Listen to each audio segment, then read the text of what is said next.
Assalamu alaikum, you're watching Views News and I'm Faisal Rehman live from our Islamabad studios today.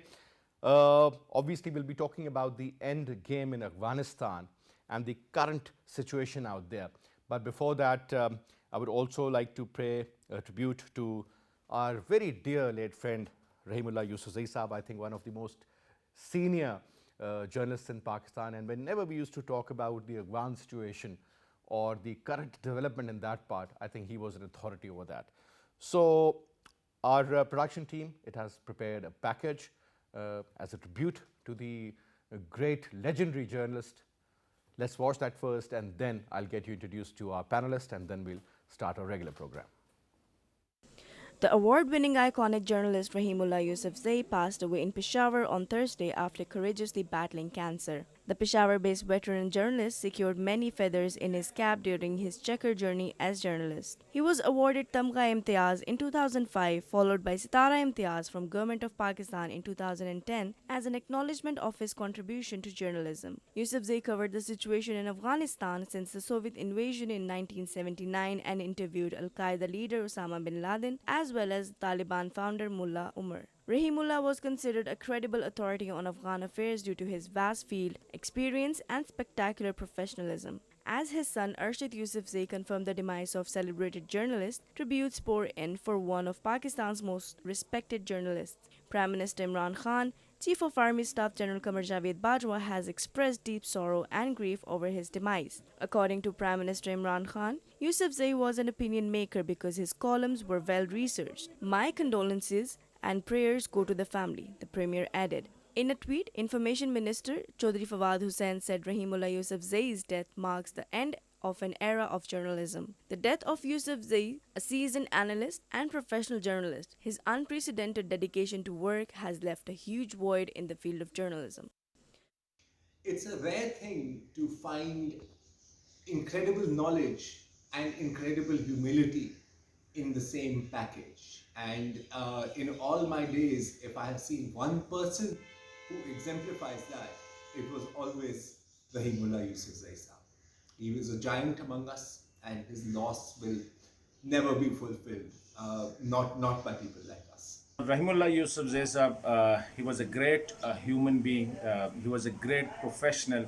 And I think for me, he was a teacher. I believe that Pakistani journalism has lost a very big name, a very professional person. He was the symbol of journalism in Khyber Pakhtunkhwa, and I think he was a journalist of international stature in Pakistan. I just want to share my thoughts on Rahimullah Yousafzai Saab. Pakistan obviously lost a great journalist.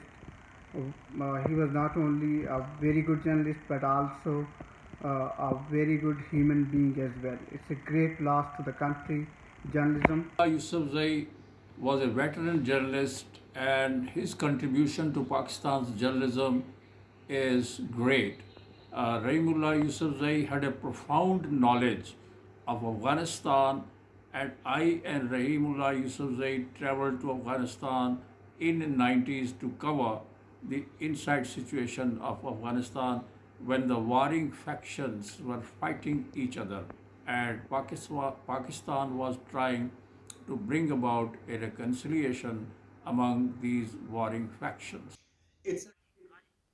Now, today's program, now that is obviously based on the current developments in Afghanistan, and especially when we talk about the interim government setup that is in place there now, and on top a couple of very important statements from the Foreign Minister Shah Mahmood Qureshi Sahab. I'll just read them out.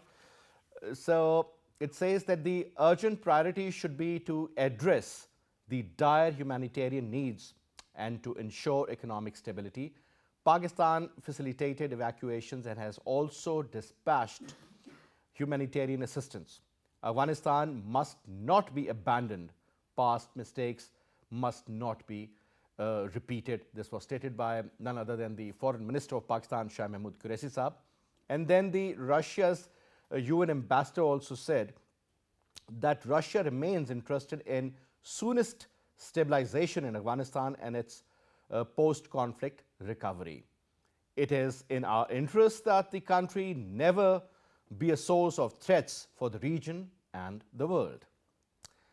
Talking about the Chinese spokesperson from the foreign ministry says that China has decided to urgently provide 200 million yuan, that is around 31 million US dollars worth of grains, winter supplies, vaccines and medicines to Afghanistan according to the needs of the Afghan people. And in Antonio Guterres, the UN Secretary General, says that today half of the population of Afghanistan needs humanitarian assistance to survive. Now more than ever, the people of Afghanistan need the support and solidarity of the international community. And he further stated that in 1 in 3 Afghans do not know where their next meal will come from. Today we launched an appeal to the international community to help us assist 11 million Afghan people through 2021. We will continue doing all we can do to support all the vulnerable Afghans in need. Now, primarily, it is all about the support, the financial support and the assistance. We have with us RAUF Hassan Saab, the Special Assistant to the Prime Minister on information. Assalamu alaikum ji. Assalamu alaikum, Janab. How are you? Thank you so much to take out your time, RAUF Saab, and talk to us. Now, I would really like you to comment on the very sad demise of our very dear friend Rahimullah Yousafzai Saab, one of the veteran and senior most journalists, one of the most credible, not only in Pakistan but in the entire region, I would say, sir. Your take. It's very unfortunate that Rahimullah Yousafzai is no more with us. He was a person of immense integrity, professionalism and expertise, and his understanding of Afghanistan was something for which he was respected, not just in Pakistan, in the region, but throughout the world. He was a rare soul. His devotion to work, his personal integrity, as well as his professional expertise, they were all incomparable with anything that comes in these times of scarcity of such qualities. As long as he lived, he served the cause of the country and his profession to his utmost, and we're going to miss him amongst us. Since I have been very interested in Afghanistan over the last 1 decade, through the work of my think tank, it was quite frequently that one interacted with him and one learned from his knowledge about Afghanistan and the regional dynamics. People like me will not have access to that level of expertise and that level of professionalism anymore. So it's a sad day, but one hopes that his soul would rest in peace, and we will have his followers, people he learned from him, people whom he taught in the dynamics of the region.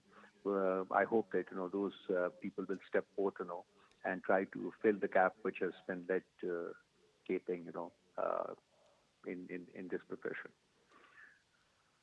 Thank you so much, RAUF Hassan Saab, for your comment on the sad demise of our very dear friend Rahimullah Yousafzai Saab.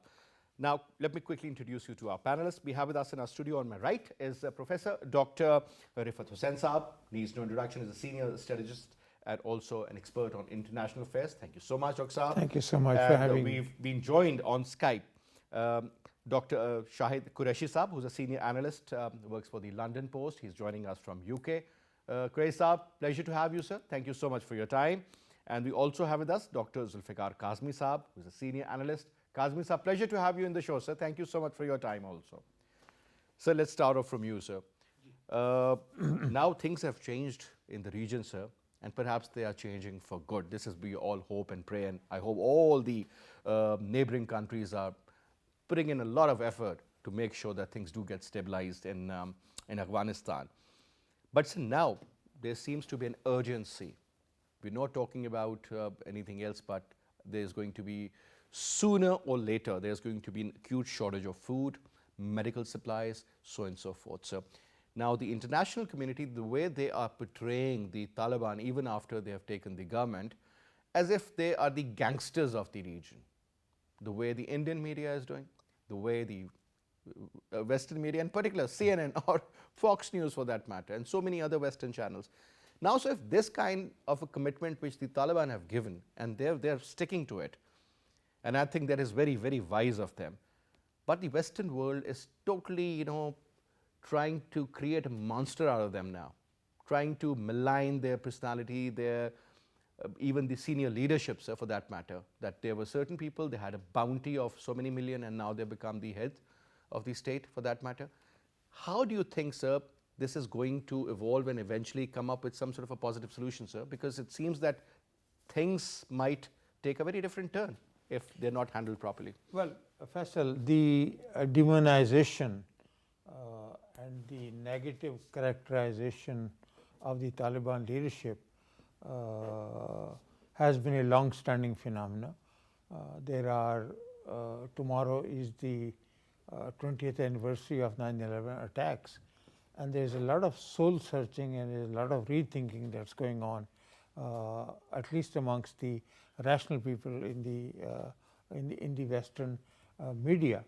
And there is an attempt to rethink about their negative perceptions about the Taliban leadership, but at the same time, the governments are reacting, as if nothing has changed. They are dealing. They continue to say that we are dealing with the old regime, and look at these people. They are the old. They had the old wine in a new bottle. But that perception, I think, is wrong. It is a mischaracterization of the emerging reality of the Taliban. And with the passage of time, hopefully, when the Western world comes to interact with them, they will change their perception. However, I should underline the fact that there is a looming humanitarian crisis inside Afghanistan. Regardless of who is going to be in power, that's irrelevant. Right now, the Afghan people need what they need. It's about the people. It's about the people, and they need humanitarian assistance. There are people talk about those people, those Afghans who collaborated with the United States. They talk about them at risk, the Taliban, at risk Afghans. But these are the people which are an only tiny segment of the population.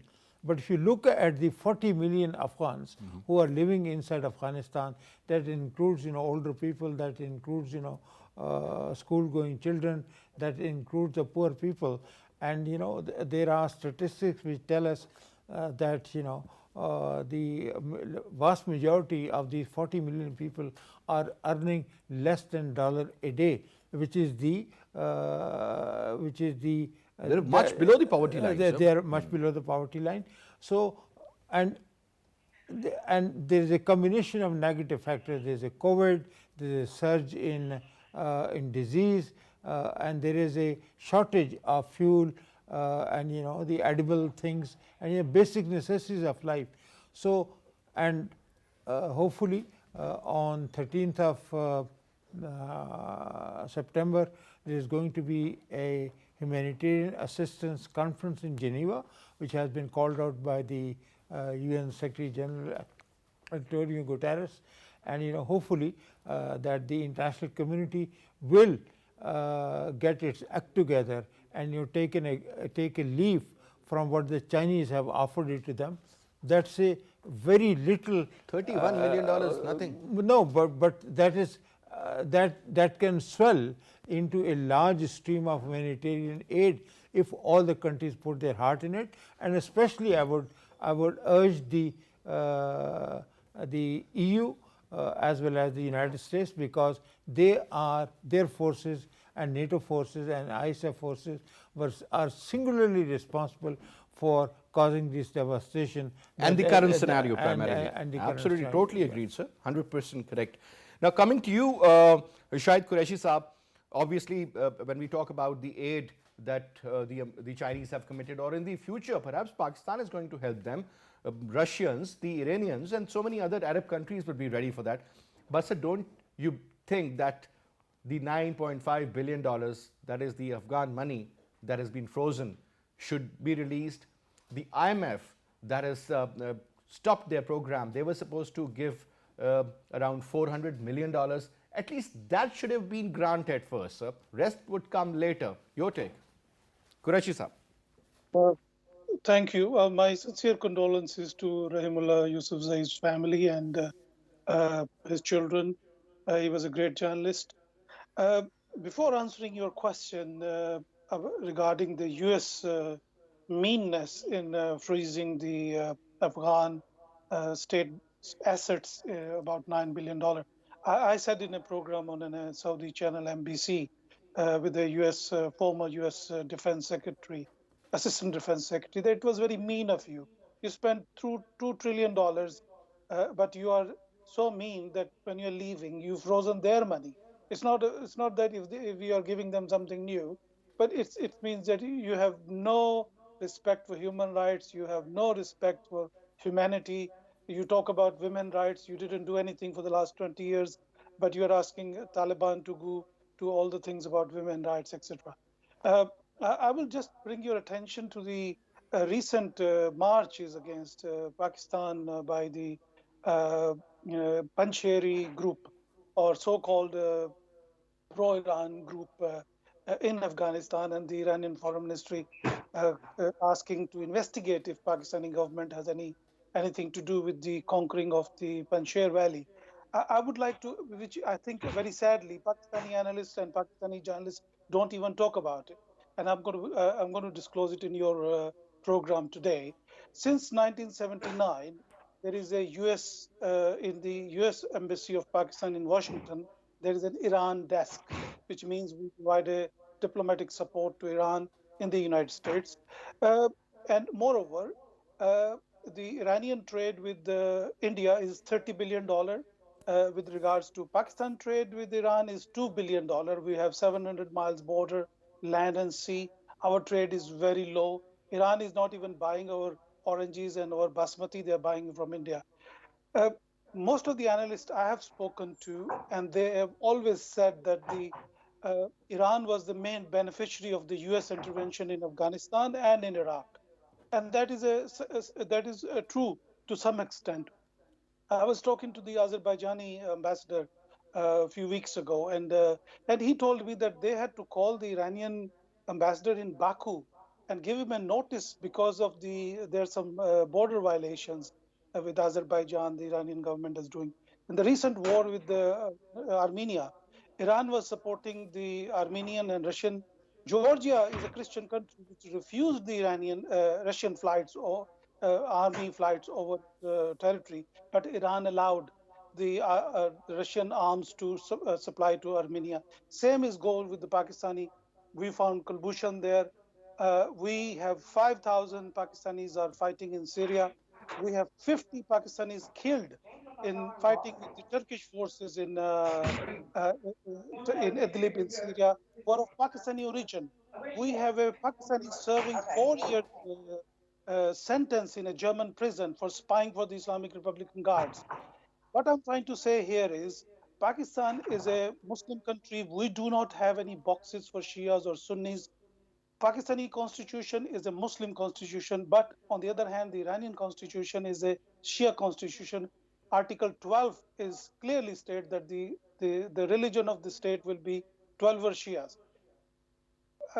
Now I'm going to ask the Iranian Foreign Ministry spokesman, what right do you have to investigate Pakistan? If the Taliban are so talented, they conquered the whole country. What on earth they need Pakistan to conquer it? And Iran was supporting the US-sponsored alliance for the last 20 years, this Panjshiri alliance, the Ashraf Ghani, with the support of India. And I think, Qureshi, hats off to the Indian media because they are so stupid. The kind of visuals they were showing, whether that F-16 that went down, that happened in Colorado. That was a US F-16. The other shots, as if they are defending their territory, they were from a video game. The Faisal, I'll come there to was that. another I'll one. come to that. There was this F-15 that was flying in Welsh. They showed it as if it was the Pakistani jet pounding in Panjshir. So, I mean, they have been exposed. But I'm sure the Iranians, they have a strong link with the Indians and with the adversaries at some stage, sir. This is bound to happen. Well, what I'm saying to let me say one. I was on an Iranian channel last week, and I speak on Press TV quite regularly. And what I say to the Iranians that your problem is that all your neighbors, Iranian consulates in Najaf was burnt twice in a week, and Iran is the only country where Pakistani flag has been burnt, Pakistani consulate and embassies have been attacked, apart from India and Afghanistan. And on the other hand, we are always, I mean, we mean Pakistan is always talking about brotherly Islamic countries. We are not even saying it, we are doing it. We believe in it that you are our brotherly Islamic countries, but we found Kulbushan on your land. We found Uzair Baloch funding terrorists on our land. We have been very kind to you. Pakistan is very, very kind to Iran all along. There were 3 schools been shut down in Quetta where they were teaching Iranian curriculum to the Pakistani students. Now, what more kindness Iran expect from Pakistan? Pakistan has had enough of this, and I think this kind of patronizing behavior is unacceptable on any kind of form and shape. Pakistan is a very open society. We do not have any sectarian grounds. We all live together happily. And in the words of Khurshid Kasuri, he said to the Iranian counterpart, he said, Pakistani Shias are not like Sunnis in Iran. And that's exactly the point. That if we want to live in this region, there are new realities. Taliban is a new reality in the region. We have to live with them. They've been very supportive of what it is all about. Absolutely. Now, coming to you, Zulfiqar Kazmi Saab, one important factor, and that is about the aid, that is about the money, because one major question will remain there, sir, that during the last 20 years, whosoever was in the Afghan government, whether it was Karzai or it was Abdullah or it was the former President Ashraf Ghani, Afghan economy doesn't exist as such. Majority, rather more than 60-70% of the money that comes in from abroad is utilized there. Mostly it's stolen. There's a lot of corruption there as well. But they always dependent on that particular aid. Now, since that aid has been cut, things seem to be pretty different. Most likely, things would be made more difficult for the current regime, that is of the Taliban there. Is it being done on purpose, sir? Do they really want to fail the Taliban? And if they are not able to do so, sir, the expectation from the regional countries like China and Russia in particular, your take? Thank you so much, Faisal Rehman Saab, for asking this question. It's very important. But before answering this question, I would like to say something about our veteran journalist, Rahimullah Yousafzai Sahab. Please. He was the most credible person. He was a so loving person, and he was a symbol of media accuracy in Pakistan. He was standing like a rock in the media, and he delivered a lot. And at different forums, in the World Media Association Forum, and at every place, he was being admired. It's a big loss to Pakistan. A good man left, and at this moment, when he was much needed because of his expertise on Afghan issues, I think we'll be missing him. As you asked me about, I think it's completely embezzlement in economic ways. What was happening in Afghanistan, it was failed government, and the way they left and way they had, shown their faces to the world. It's completely shame for them, because it was not a time to leave Afghan people in such a miserable condition. And what I believe, and already Dr. RIFFAT Saab said, that at this moment, world should be, understand. They must understand that what are their needs. Humanitarian relief is most important at this moment. for Afghanistan. And the money which has been stolen from Afghanistan, it should be returned. And meanwhile, I will say that all, monetary consortiums, world consortiums should understand what are the needs of Afghanistan at this moment. The leadership who left, actually it was not leadership, it was imposed on them. And we should understand the realities, what realities are Afghanistan now, because now the present regime, definitely there are some negative perceptions about them. And it was not created in a couple of years. This has been created from decades, and people have not, a proper way to deal with them. And that's the reason they came back, and they are now trying to, strive for their passion and for the peace and prosperity of that area. But Pakistan's role is most important. It should be highlighted everywhere. Pakistan helped a lot, and Pakistan is the one which is making strong advocacy for Afghan people. You were talking before about the BRICS, summit. Definitely, it was something that we need to understand what India was trying to tell to the people. Actually, it's not a standpoint of Afghan people. Afghan people needs help at this moment, humanitarian relief, humanitarian assistance, and their money should be returned, and as IMF and other, organizations have committed for the funding previously, they should return their money to Afghanistan. It's their money. It should not be abused, and it should not be stopped just because of some, parties. And what China has done, actually, is very, I think admirable that China is helping. But India is just making slogans. India is just making their points. They are not understanding standpoint of the world. And Europe should be. And West is very vocal about the human rights or something. But they should understand what Afghan people is, are looking for at this moment. So I will say that it's very valid, question and point which you have raised, that money should be returned to the Afghan people for their rehabilitation, for their, uplifting of the society, for the people and for the children. And, there are much shortage of medicines in Afghanistan right now. And I will urge even America and West that they should, understand the needs of the people. All right. They should think. All right. Kazmi Sahab, I'll come back to you on that. But coming to you, Dr. Saab, now a couple of very important issues which have been raised.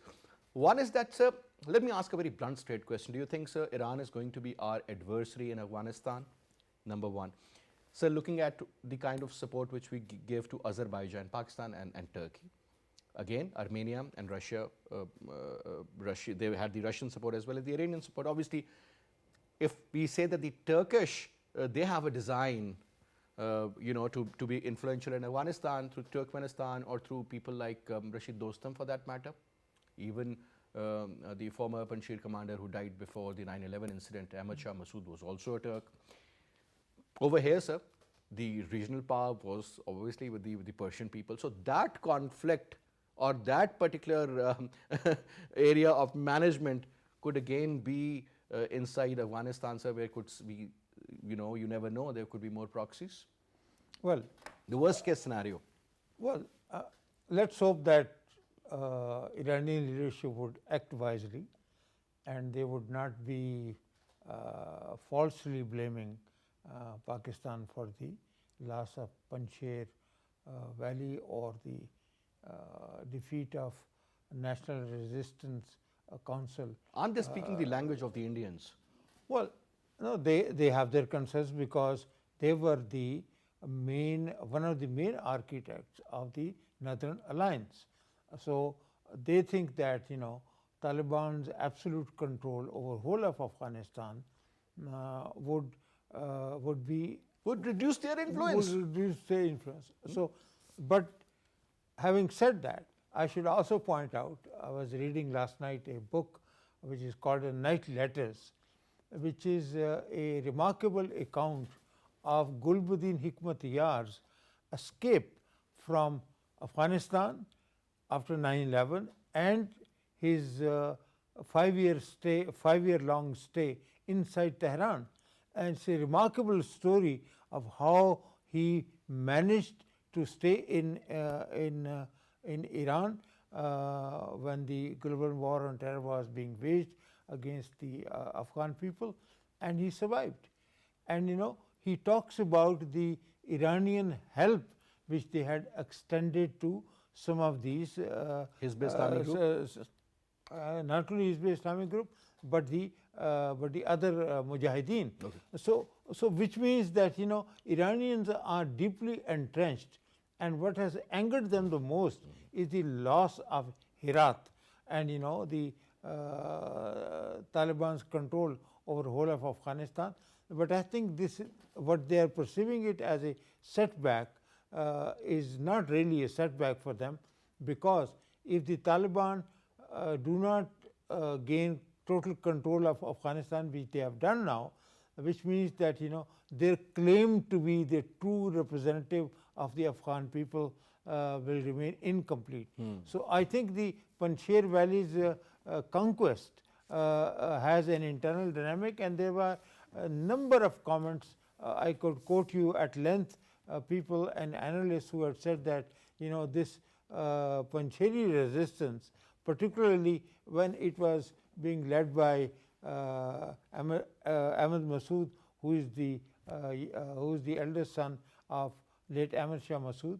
And Ahmed Shah Massoud was also very wise, because he wanted to have his own influence in the Panjshir Valley, but the resistance, this new resistance or this new force had no legs to stand upon, because they were totally discredited by their people, and after heavy fighting in which both sides suffered losses, the Taliban ultimately prevailed.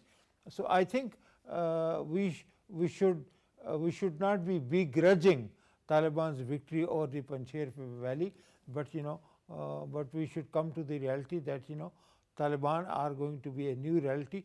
And Faisal, one thing that I would like to mention is that, God forbid, if there is a meltdown of the Afghan economy, and if there is a meltdown of the Afghan state, which means Taliban are unable to govern properly, because you need govern finances properly, and there are huge and monumental challenges that they face in trying to govern the country.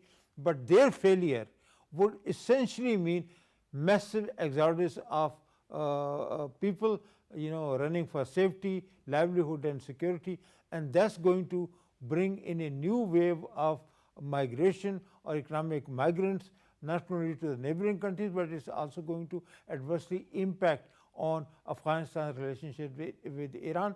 Pakistan would naturally be affected by this, but so I think Iran and Pakistan need to work together. Because they need to sort out their differences, if there are any. And if there are any. But the Indians are fueling it. Now that's the problem. But it's imperative that Afghans and neighbors must stop looking at Afghanistan through the Indian lens. That is the most unfortunate part. Yeah. I'll just add something here, sir, because I'm a very consistent viewer of the Indian media. I think I spend more than 40 to 50% of my time watching those programs, because I need to understand where they're coming from.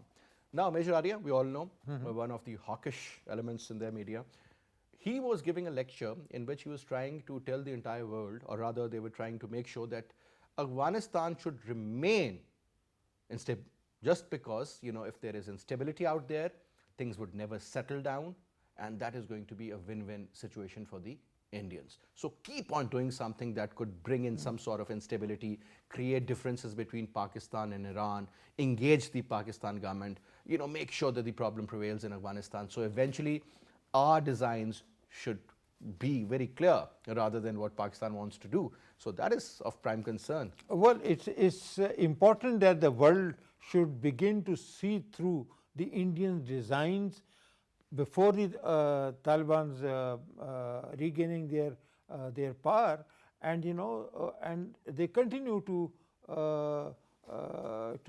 peddle the old and cliched and discredited line that Pakistan is is a great winner. If Afghanistan, as our Prime Minister, as our Foreign Minister Shah Mahmood Qureshi have repeatedly said, that if Afghanistan's stability means stability of Pakistan, and that's not the Indians' word, what the Indians want. Exactly. Now, coming to you, Qureshi Saab, another important point. I mean, let's talk about the threats that are posed to the Afghan Taliban or the current regime. And what if the non-state actors are funded, are supported, are financed, are trained and launched against the Taliban regime, sir? This is exactly what the Indians want. Your take? Well, first of all, you shouldn't spend so much time watching Indian media. So, so my response to that is that this whole 20 years war on terror was the biggest scandal of the century, and these groups coming up. And I said to the U.S., one of the U.S. Politicians last week, I said I would keep in the Brzezinski doctrine in mind when I will be talking about the launching of various terrorist in Muslim lands, whether it's Afghanistan, Syria, Iraq, Libya, etc. So one need to be very careful about the origin of those groups and their brand names and their real generic names. We should remember that in the last 20 years, about 80% of the area was already ruled by Taliban. There was only 20% cities in those areas which was ruled by the Northern Alliance and the US forces in those areas. They were not going into the villages, and this was the region. This is where the Taliban was getting their support. Now, is there any other chance of launching another group? The answer is no. US has made so much mess in Middle East, in Libya, has nothing to do with 9/11. Iraq, nothing to do with 9/11. Yemen, nothing to do with 9/11. Syria, nothing to do with 9/11. So we need to be a bit mature. I mean, I will invite your experts in Pakistan as well to show some maturity. Don't follow the CNN and Fox News. Read between the lines what's really going on, how these wars have been waged on Muslim lands, how these countries have been destroyed, what was the premise taken. And then and the US politicians agreed with me that when you got bogged down into the management of democracy and micromanaging, this is none of your business, basically. You have your own infrastructure needs repair for more than $2 trillion in the United States. The problem is the United States military industrial complex are the main cause of death and destruction worldwide. And it's better that the United States start looking inward, and that's instead of outward. And that was one of the reasons President Trump was ousted by the US establishment. The Wall Street were the main beneficiary of this war. So I would give the Afghanistan and people of Afghanistan some time. They are only 3 weeks in this government, and all of a sudden they are worried about the women and Afghan children. Why not Kashmiri women? Why not Palestinian women? Why not Palestinian children? Why not Kashmiri children? This is the hypocrisy we see in the Western media and the Indian media. And the sad thing is the Pakistani media, and so whoever is there, they don't even challenge it. They don't even write a letter to the editor. They don't pick up a phone and call the CNN and say, what the hell are you talking about? Why don't you talk about this? So if you don't register your complaint about the issue, you won't get the results. And this is I don't call myself an expert, but this is what I suggest to everyone, that at least send an email. If CNN get 20,000 emails from Pakistan, or Fox News get 20,000 emails from Pakistan, which is even 0.001%, the editor will react to it. This is how Western media works. But Qureshi, another quick comment before I totally run out of time. Qureshi, Mr. Anthony Blinken, in fact, there was a statement that he says that, again, it has been said so many times, but he says that the Taliban government must fulfill its commitments. I mean, whatever we're seeing on TV, sir, students studying together, there is just a cloth sheet in between them. Women protesting, and they are being protected, and they're actually protesting against Pakistan and the Taliban are protecting them. Nobody had ever thought of such a visual. I mean, they are looking after all the affairs, but again, even then they'll be what's considered the bad boys of the region, sir. Well, you don't need to listen to them. A tiger won't lose his sleep over the opinion of a sheep. The Americans have lost the war, so they should stop dictating these people who won the war. And the way the Zabihullah Mujahid had said, that they said that, for example, in UK, if we want to protest against something, we need a permission from the police. We have to make clarify how more long about is the law and order also, sir. I mean, we all Well, witnessed a very tragic incident when there was this bomb blast, almost killed 200 people in Afghanistan, innocent people. But this is what has happened, sir. Yeah, I totally agree with you. But sir, since I'm totally running out of time, Qureshi Saab, I'll say thank you very much for your participation, and also like to thank Dr. Zulfiqar Kazmi Saab, who had joined us from United States of America. And I would also like to thank Dr. Saab, to you. I mean, things have really changed and have changed to a level where I would say that I think everybody needs to be very cautious. Yes. I would say the next 3 to 4 months, even this year till December 31st, it is going to be a very important year, especially for the stability of the region, sir. Because I won't consider Afghanistan the only factor now. I think there'll be more players involved. Americans, though they have left, but remember, I would say that they still have their eye on Afghanistan for sure. Right. Thank you so much, Dr. Saab, for your presence. Thank you so so that's much. all we have for this hour. Inshallah, I'll see you again on Monday. Till then, you take good care of yourself. Have a great weekend. Khuda Hafiz.